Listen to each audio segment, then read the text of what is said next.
apakah benar setiap tetes wudhu itu berubah menjadi malaikat? Oke, kita mungkin sering dengar ya hal ini ketika kita kecil ya. Kita sering dengar ketika kita kecil, apakah setiap wudhu itu katanya nanti berubah jadi malaikat. Oke, kalau itu sih pembahasannya ada di dalam kitab Bidayah ya. Kalau itu pembahasannya ada di dalam kitab Bidayah. Jadi begini ya, kalau keterangan dalam kitab Bidayah, sebetulnya ini susah loh. Sebetulnya tidak semua kita yang berwudu itu setiap tetes airnya itu berubah menjadi malaikat. Tidak semua. Karena di dalam kitab Bidayah itu dikatakan kalau kita berwudu, kemudian ketika kita berwudu, selama kita berwudu, hati kita ingat kepada Allah. Oke, garis bawahi kakak. Ini yang bertanya, garis bawahi. Kalau kita berwudu, sekali lagi kita berwudu, selama berwudu hati kita itu ingat kepada Allah. Ini yang sulitnya, ingat kepada Allah. Kalau kita ingat kepada Allah, maka di dalam kitab Bidayah itu dikatakan setiap tetes malaikat itu akan berubah menjadi malaikat.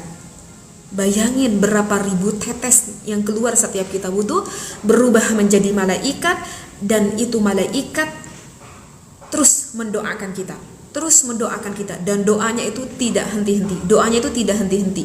Diambil itu doa sampai ke arasy. Sampai kapan mendoakannya para malaikat? Sampai pada hari kiamat, tidak henti-henti. Cuman permasalahannya satu. Wudunya, kalau hatinya kita itu ingat sama Allah selama kita wudu. Susah nggak? Susah bener, susah tenan itu. Jangan dikira mau 5 detik aja kita ingat sama Allah itu susah.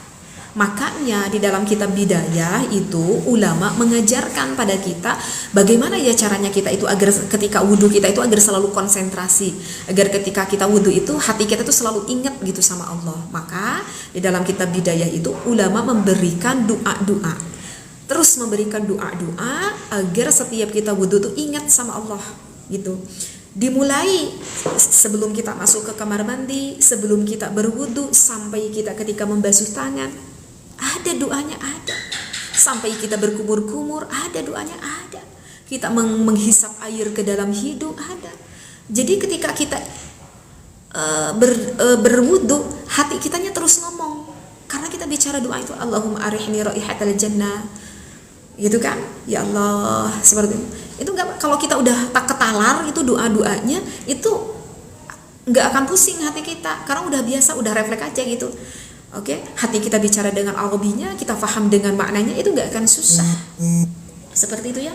Ketika kita Allahumma bayyid wajhi yawma tabyadu wujuh wa taswaddu wujuh, gitu ya. Sambil kita mengaliri air, sambil kita membasuh tangan, Allahumma atini kitabi biyamini wa hasibni hisabahi yasira. Ya Allah, ketika nanti dihisab aku bawa buku amal tuh pakai gunain tangan kanan ya Allah. Gitu kan? Ketika kita membasuh tangan kiri, Allahumma inni a'udzubika. Itu kan? Seperti itu nggak sulit, enggak. Yang sulit itu kalau sekarang belum hafal, ya hafalin dulu.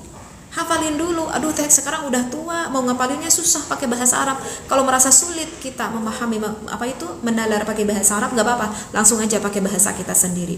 Mau pakai bahasa Sunda, mau pakai bahasa Indonesia, pakai bahasa aja kita. Kalau merasa berprotes karena kita udah tua, malas banget untuk nalar, pakai bahasa kita aja. Seperti itu ya. Itu ada doa-doanya. Jadi tanpa kita sadari kan, sampai kita membasuh kaki pun, yang kanan, yang kiri, sampai beres kita wudhu pun terus kan ada doanya.